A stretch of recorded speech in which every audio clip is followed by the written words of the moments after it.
Laila?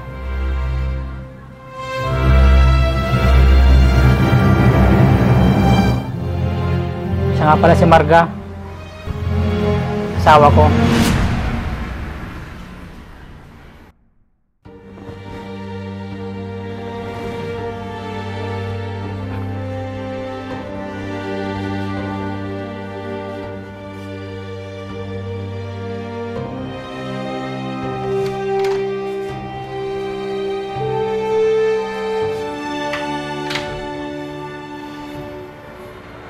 Ano na kaya nangyari dun?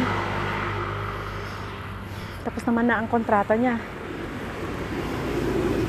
Bakit hindi pa siya umuwi hanggang ngayon? Matawagan nga.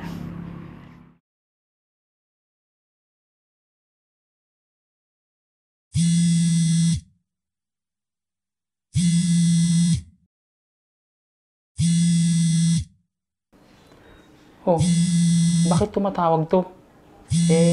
Kapapadala ko pa lang.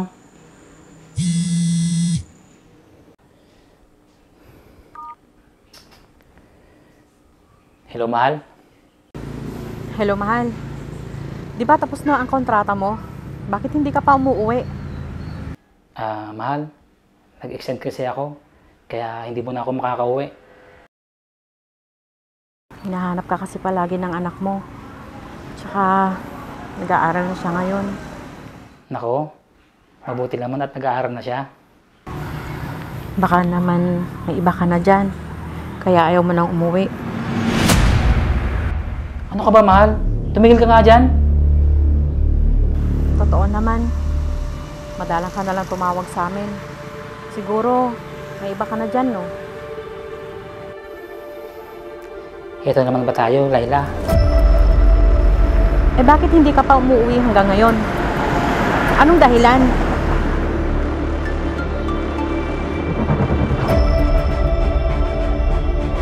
Sino yan, babe? Babe? Boses ng babae yun, ah. Sino yun? Sige na, mag-usap tayo ulit sa susunod.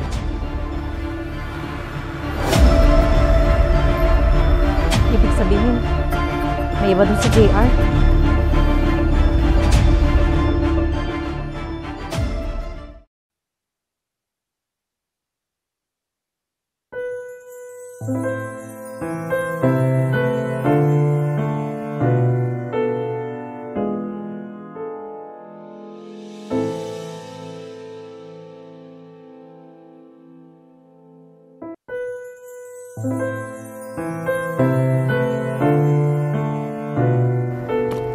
Mahal, alagaan mo mabuti yung anak natin, ha?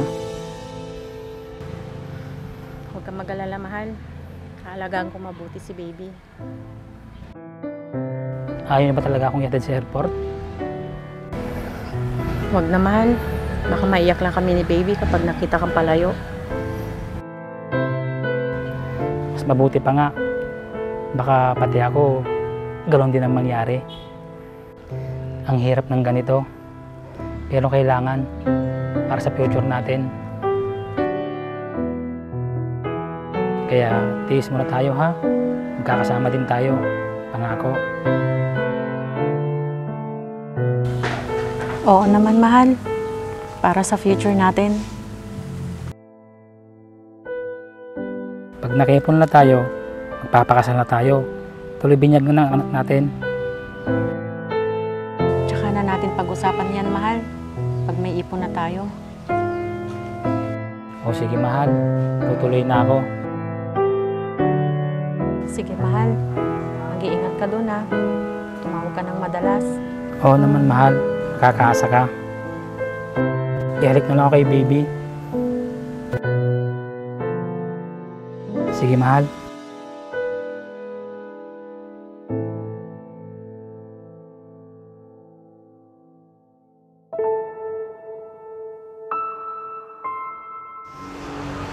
Bakit nagawa sa amin ni JR to?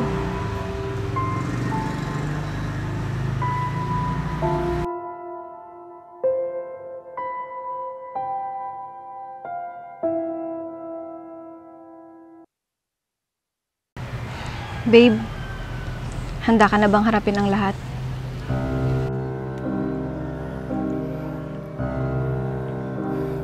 Oo, babe. Kung hindi ko harapin ito, baka mas lumaki ang problema. Sama ka dyan. Ano, tara na?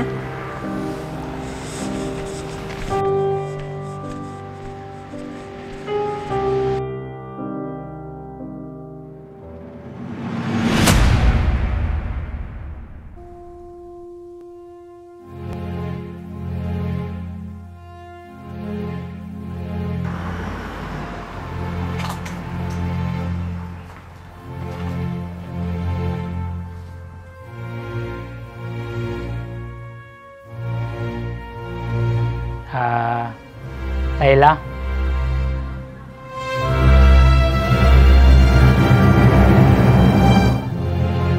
Siya nga pala si Marga. Asawa ko.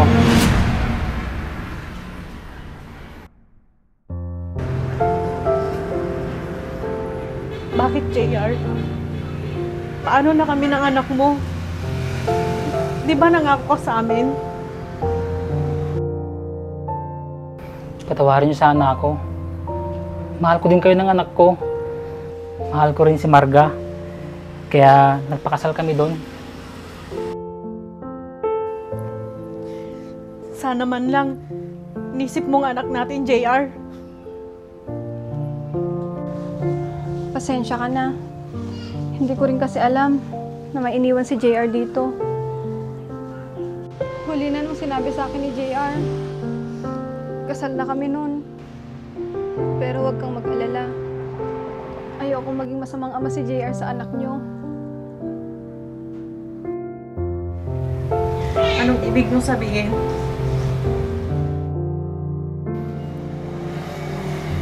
Nag-usap na kami ni Marga nung nalaman niya yung tungkol sa atin. Babe, sino yun? Bakit binaba mo agad yung tawag? Umamin ka nga sa akin. Babe. Ano kasi? May naiwan kasi akong pamilya sa Pinas. Pero hindi kami kasal. Kaso, meron kami isang anak. At sila yung pinapadalhan ko. At hindi yung magulang ko. Kaya, patawarin mo sana ako. Kung naglihim ako sa'yo. May anak kayo, babe. Bakit di ka nagsabi sa akin ng totoo? Patawarin mo ako, babe. Nagugulang kasi ako noon.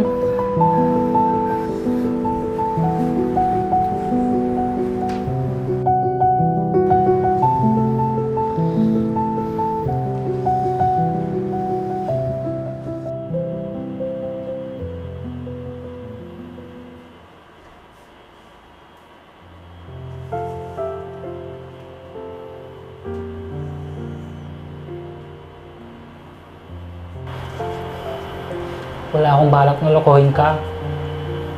Kaya ikaw ang pinakasalan ko at ikaw ang pinili ko.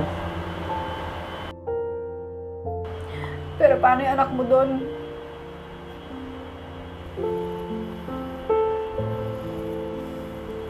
Pwede ko sila suportahan. Pero hindi na ako babalik doon. Hindi, babe. Dapat harapin mo ito. Uuwi tayo at makipag-usap ka sa kanila. Paano? Anong balak mong gawin? Magpakaama ka sa anak mo. Gawin mo yung responsibilidad mo sa kanya. Naiintindihan ko naman na nauna sila kaysa sa akin. Kaya kahit dalawa kaming pamilya mo, pahihintulutan kitang ibigay ang dapat sa kanila. Hindi ako ganun kasama at kadamot, babe. Alam mo yan. Babe, sigurado ka ba? Ayokong maranasan ng anak mo yung naranasan ko. Lumaki akong walang ama. Napakabuti mo, babe. Maraming salamat.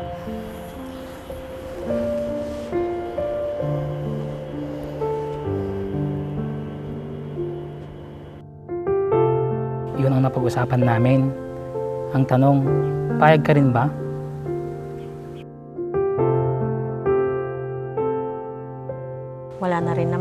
magagawa.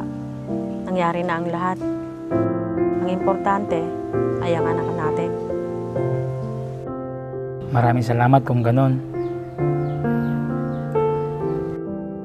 Asan nga pala siya?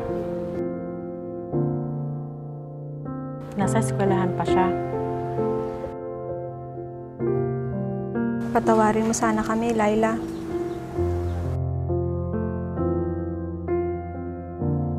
Pipilitin kong tanggapin ang lahat. Wala na rin akong magagawa. Kasal na kayo. Pinakasalan ka niya. Ibig sabihin, ikaw ang totoong mahal niya. Ang importante, hindi nawala ang pagmamahal ni JR sa anak namin.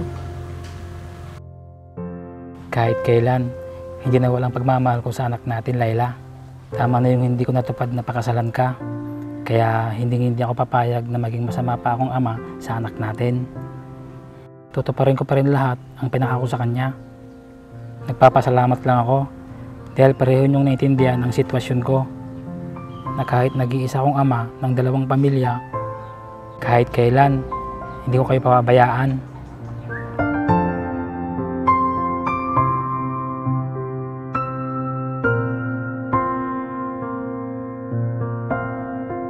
Kahit na ganito nangyari sa akin, masaya ako dahil kahit papano, nagkasundo at naintindihan ng 2 pamilya ko kung anong magandang mangyari para sa bawat isa sa amin. Maraming salamat po, Diyos ko.